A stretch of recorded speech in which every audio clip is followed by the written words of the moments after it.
بسم الله الرحمن الرحيم.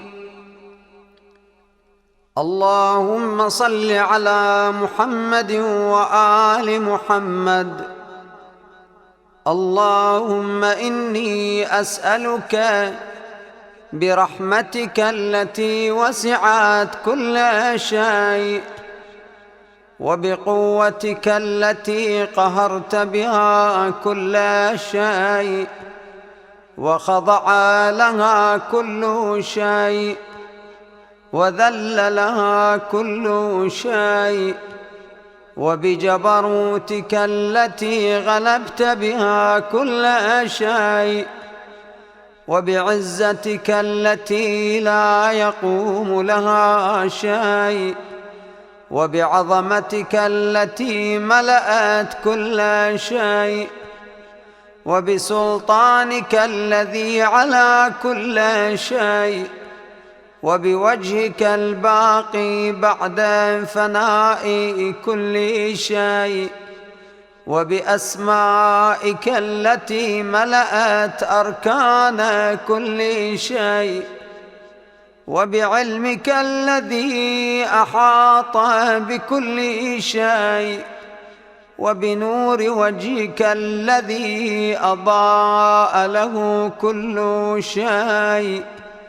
يا نور يا قدوس يا أول الأولين ويا آخر الآخرين، اللهم اغفر لي الذنوب التي تهتك العصام، اللهم اغفر لي الذنوب التي تنزل النقم، اللهم اغفر لي الذنوب التي تغير النعم، اللهم اغفر لي الذنوب التي تحبس الدعاء، اللهم اغفر لي الذنوب التي تنزل البلاء، اللهم اغفر لي كل ذنب أذنبته،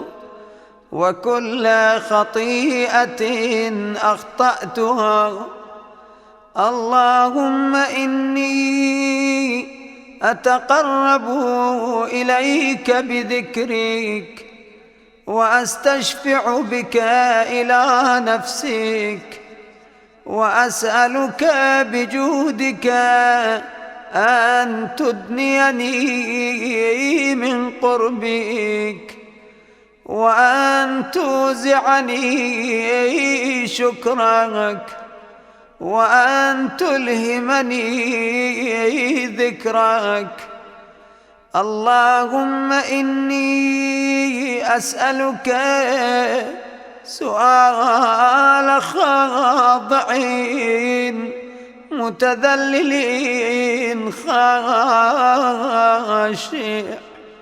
أن تسامحني وترحمني، وتجعلني بقسمك راضيا قانعا، وفي جميع الأحوال متواضعا. اللهم وأسألك سؤال من اشتدت فاقته، وأنزل بك عند الشدائد حاجته، وعظم فيما عندك رغبته.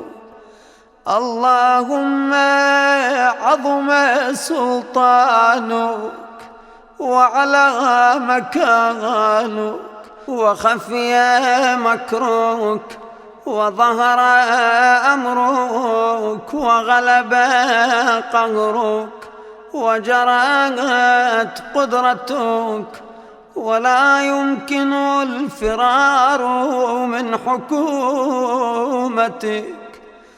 اللهم لا أجد لذنوبي غافرا، ولا لقبائحي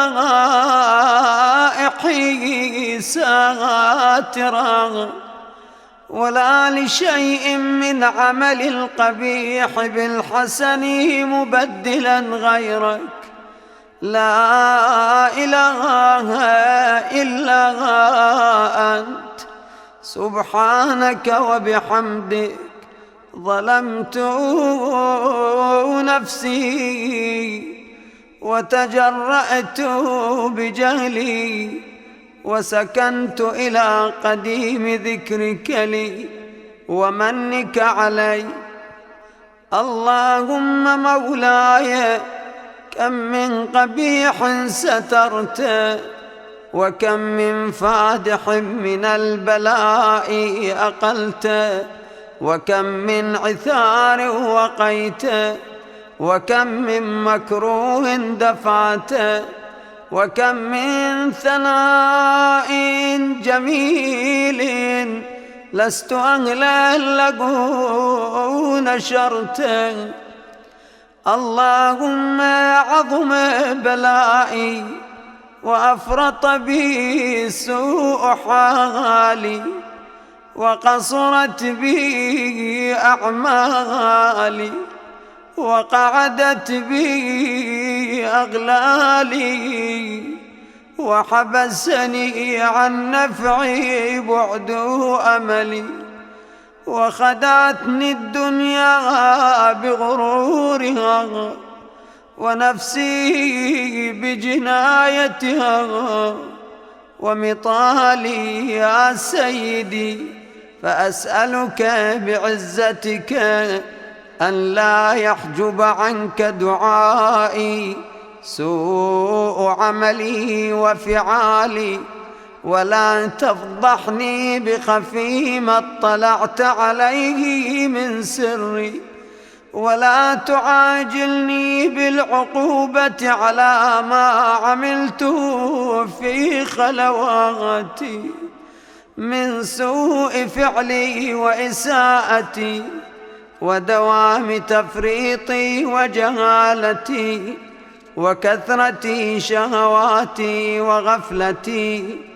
وكن اللهم بعزتك لي في الأحوال كلها رؤوفا وعلي في جميع الأمور عطوفا.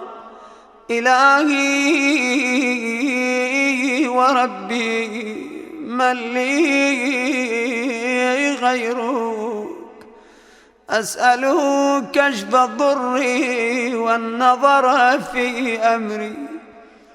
إلهي ومولاي أجريت علي حكما اتبعت فيه هوى نفسي ولم أحترس فيه من تزيين عدوي فغرني بما أهوى وأسعده على ذلك القضاء فتجاوزت بما جرى علي من ذلك بعض حدودك وخالفت بعض أوامرك فلك الحمد علي في جميع ذلك ولا حجة لي فيما جرى علي فيه قضاؤك وألزمني حكمك وبلاؤك. وقد أتيتك يا إلهي بعد تقصيري وإسرافي على نفسي معتذرا نادما منكسرا مستقيلا مستغفرا منيبا مقرا مذعنا معترفا لا أجد مفرا مما كان مني ولا مفزعا أتوجه إليه في أمري غير قبولك عذري وإدخالك إياي في سعة من رحمتك. اللهم فاقبل عذري وارحم شدة ضري وفكني من شدي وثاقي يا رب ارحم ضعف بدني ورقة جلدي ودقة عظمي، يا من بدأ خلقي وذكري وتربيتي وبري وتغذيتي، هبني لابتداء كرمك وسالف برك بي. يا إلهي وسيدي وربي، أتراك معذبي بنارك بعد توحيدك وبعد ما انطوى عليه قلبي من معرفتك ولهج به لساني من ذكرك واعتقده ضميري من حبك، وبعد صدق اعترافي ودعائي خاضعا لربوبيتك، هيهات أنت أكرم من أن تضيع من ربيت أو تبعد من أدنيت أو تشرد من آويت أو تسلم إلى البلاء من كفيته ورحمت. وليت شعري يا سيدي وإلهي ومولاي، أتسلط النار على وجوه خرت لعظمتك ساجدة، وعلى ألسن نطقت بتوحيدك صادقة وبشكرك مادحة، وعلى قلوب اعترفت بإلهيتك محققة، وعلى ضمائر حوت من العلم بك حتى صارت خاشعة، وعلى جوارح سعت إلى أوطان تعبدك طائعة، وأشارت باستغفارك مذعنة. ما هكذا الظن بك ولا أخبرنا بفضلك عنك يا كريم يا رب، وأنت تعلم ضعفي عن قليل من بلاء الدنيا وعقوباتها وما يجري فيها من المكاره على أهلها، على أن ذلك بلاء ومكروه قليل مكثو، يسير بقاء قصير مدة، فكيف احتمالي لبلاء الآخرة وجليل وقوع المكاره فيها، وهو بلاء تطول مدته ويدوم مقامه ولا يخفف عن أهله، لأنه لا يكون إلا عن غضبك وانتقامك وسخطك، وهذا ما لا تقوم له السماوات والأرض. يا سيدي يا سيدي، فكيف بي وأنا عبدك الضعيف الذليل الحقير المسكين المستكين؟ يا إلهي وربي وسيدي ومولاي، لأي الأمور إليك أشكو ولما منها أضج وأبكي؟ لأليم العذاب وشدته أم لطول البلاء ومدته؟ فلئن صيرتني للعقوبات مع أعدائك وجمعت بيني وبين أهل بلائك وفرقت بيني وبين أحبائك وأوليائك، فهبني يا إلهي وسيدي ومولاي وربي، صبرت على عذابك فكيف أصبر على فراقك.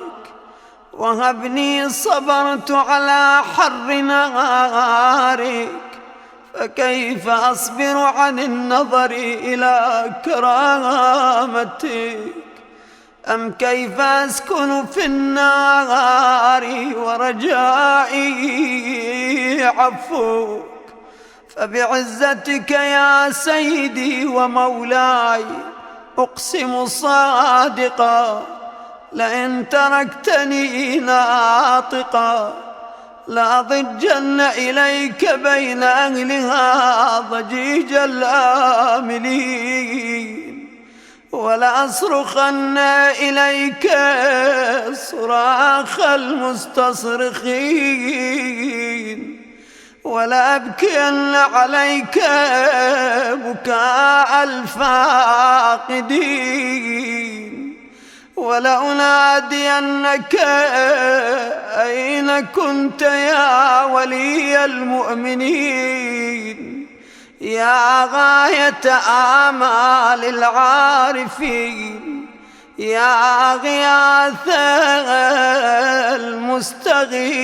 المستغيثين، يا حبيب قلوب الصادقين، ويا إله العالمين. أفتراك سبحانك يا إلهي وبحمدك تسمع فيها صوت عبد مسلم سجن فيها بمخالفته، وذاق طعم عذابها بمعصيته، وحبس بين أطباقها بجرمه وجريرته، وهو يضج إليك ضجيج مؤمل لرحمتك، ويناديك بلسان أهل توحيدك، ويتوسل إليك بربوبيتك يا مولاي. فكيف يبقى في العذاب وهو يرجو ما سلف من حلمك؟ أم كيف تؤلمه النار وهو يأمل فضلك ورحمتك؟ أم كيف يحرقه لهيبها وأنت تسمع صوته وترى مكانه؟ أم كيف يشتمل عليه زفيرها وأنت تعلم ضعفه؟ أم كيف يتقلقل بين أطباقها وأنت تعلم صدقه؟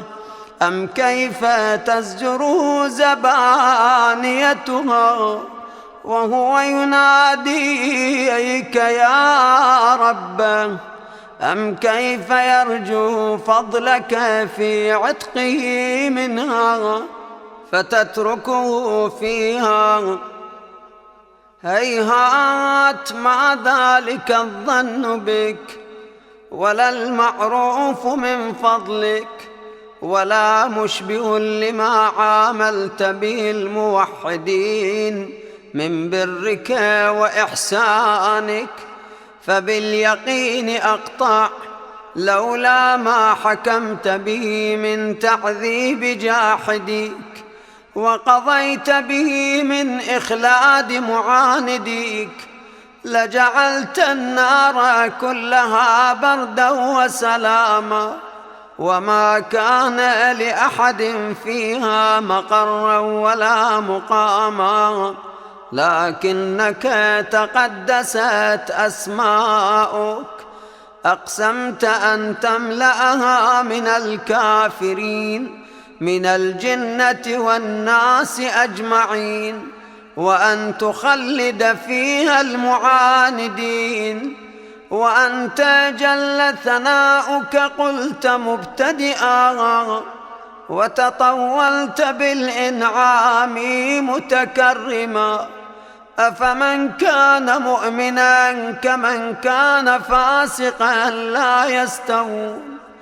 إلهي وسيدي فأسألك بالقدرة التي قدرتها وبالقضية التي حتمتها وحكمتها وغلبت من عليه أجريتها أن تهب لي في هذه الليلة وفي هذه الساعة كل جرم أجرمته وكل ذنب أذنبته وكل قبيح أسررته وكل جهل عملته كتمته أو أعلنته أخفيته أو أظهرته وكل سيئة أمرت بإثباتها الكرام الكاتبين الذين وكلتهم بحفظ ما يكون مني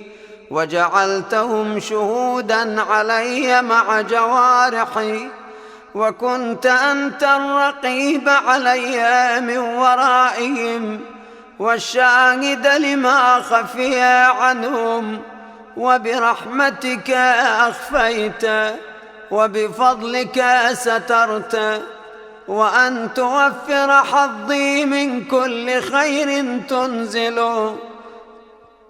أو إحسان تفضل أو بر تنشر أو رزق تبسط أو ذنب تغفر أو خطأ تستر يا ربي يا ربي يا رب يا إلهي وسيدي ومولاي ومالك رقي يا من بيده ناصيتي يا عليما بضري ومسكنتي يا خبيرا بفقري وفاقتي يا ربي يا ربي يا رب أسألك بحقك وقدسك وأعظم صفاتك وأسمائك أن تجعل أوقاتي في الليل والنهار بذكرك معمورا وبخدمتك موصولا وأعمالي عندك مقبولة حتى تكون أعمالي وأورادي كلها وردا واحدا وحالي في خدمتك سرمدا يا سيدي يا من عليه معولي يا من إليه شكوت أحوالي يا ربي يا ربي يا رب قو على خدمتك جوارحي واشدد على العزيمة جوانحي وهب لي الجد في خشيتك والدوام في الاتصال بخدمتك حتى أسرح إليك في ميادين السابقين وأسرع إليك في المبادرين وأشتاق إلى قربك في المشتاقين وأدنو منك دنو المخلصين وأخافك مخافة الموقنين وأجتمع في جوارك مع المؤمنين اللهم ومن أرادني بسوء فأرده ومن كادني فكده واجعلني من أحسن عبيدك نصيبا عندك وأقربهم منزلة منك وأخصهم زلفة لديك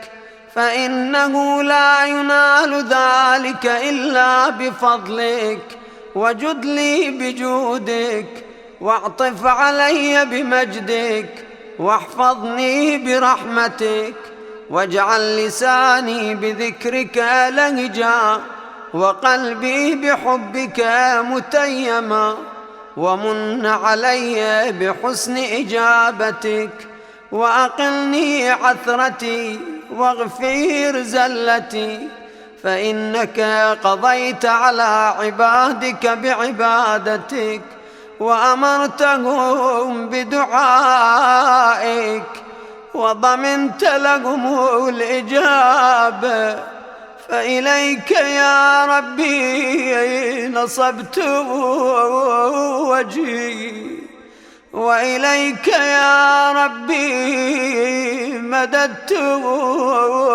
يدي، فبعزتك استجب لي دعائي، وبلغني مناي، ولا تقطع من فضلك رجائي، واكفني شر الجن والإنس من أعدائي، يا سريع الرضا اغفر لمن لا يملك إلا الدعاء، فإنك فعال لما تشاء، يا من اسمه دواء وذكره شفاء، وطاعته غنى، ارحم من رأس ماله الرجاء، وسلاحه البكاء، يا سابغ النعم، يا دافع النقم، يا نور المستوحشين في الظلم، يا عالما لا يعلم، صل على محمد وآل محمد، وافعل به ما أنت أهله، وصلى الله على رسوله والأئمة الميامين من آله، وسلم تسليما كثيرا.